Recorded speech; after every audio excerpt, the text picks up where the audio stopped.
Hi, I'm Peter Ficklin of Ficklin Vineyards and want to take this opportunity today to kind of talk to you about some of the old traditional methods of making wine and some of the secrets that have been out there that nobody really talks about. And one of those is blending ports into dry red wines.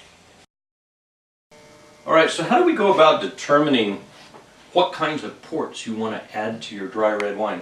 I brought over a sample of a 2006 dry Zinfandel that needs a little bit of help. And what we're going to do is I'm going to put about 25 mils in 4 different glasses. And so it's not rocket science necessarily, but all we're trying to do is kind of be a little more precise in the quantity of port that we're adding to each of these glasses. So we'll divide up about 100 mils, put 25 in each glass. And then we're going to go ahead and add about 1 1/4 mils of port, each of the different varieties. So we'll have four glasses of Zinfandel here, and what we're going to end up doing is looking at the results of each variety and how that affects the flavor. So we'll have our control, and then we'll have, of course, our results. So we're going to pull a little bit of Suzhou here. There's our control. So we're looking for about 1.25 mils on this. We'll start right about there. And there's 1/4. There's 1. So we've added Suzhou to this glass. We'll swirl that a little bit, let it stand.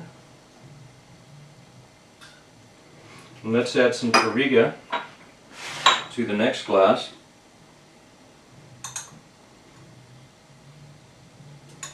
And again, what we want to do, when we're adding about 1.25 mils to each of these glasses, is 25 mils, that's about a 5% addition. That 5% addition is a pretty good start, I think. You can back it down a little bit in the final blends that you do. You can increase it a little bit.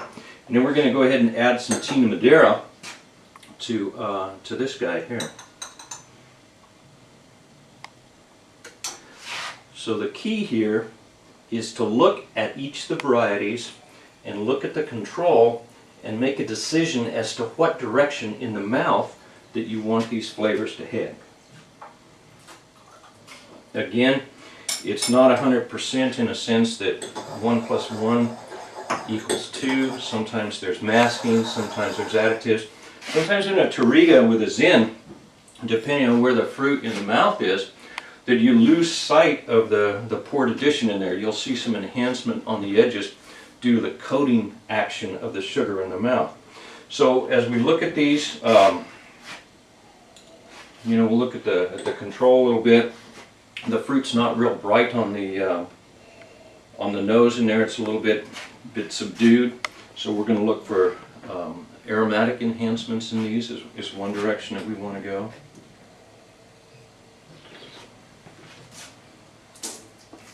This wine lacks a finish. It's pretty good acid, and then there's some mid-palate fruit that could be filled in. And so in looking at this, we may end up actually blending some of this. So we may find that we want to add the fruit of the Tinta Madeira and the finish of the Suzhou and use those half and half in a 5% addition to this. So again, it's just a matter of tasting through them and making a decision, seeing where the changes occur in the mouth so that you can structure the wine and enhance those areas that are lacking.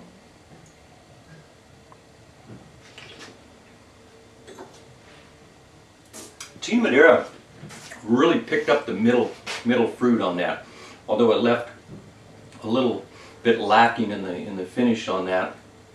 And I think that's where we're going to find a blend of Tinta Madeira and Suzhou, maybe what we're looking for on that.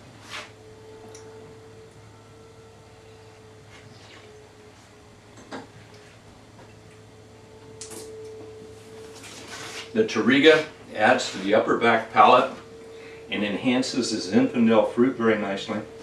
And you have to remember that the sugar that's in these wines helps to coat the mouth. So there's no perceptible sweetness up front on the tip of the tongue, but all it does is just help coat the mouth, and that changes the way the mouth reacts to what you've got there, and so it enhances the flavors. We're seeing some nice things happen here. Let's take a look at the Suzal.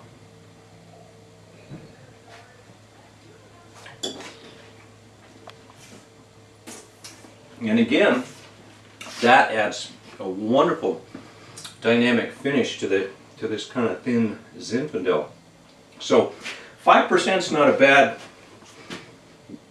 bad level to start with on this. That's probably what I'd go with. You could bump it up to 6 or 7, but I think you'd start to pick up some perceptible sweetness. And that's all right. You know, if that's the direction that you want to go with it, that would be perfectly all right. But I think you could do very well, and people would perceive it as a nice, soft, dry wine. That's the other thing, is it the ports and the sugar tends to soften some of those sharp acidic notes, the tannins in a young dry red. So it just softens it and adds, in a sense, to the drinkability on it, the ability to open that bottle and just enjoy it. So if I were doing anything, next step would be to go ahead and probably blend 50-50 of the Tinta Madeira and Suzal, taste through that. And so it's kind of a matter of trial and error, just working through each of these different varietals, trying a little bit more, a little bit less, until you kind of nail down that finished product on where you want to go.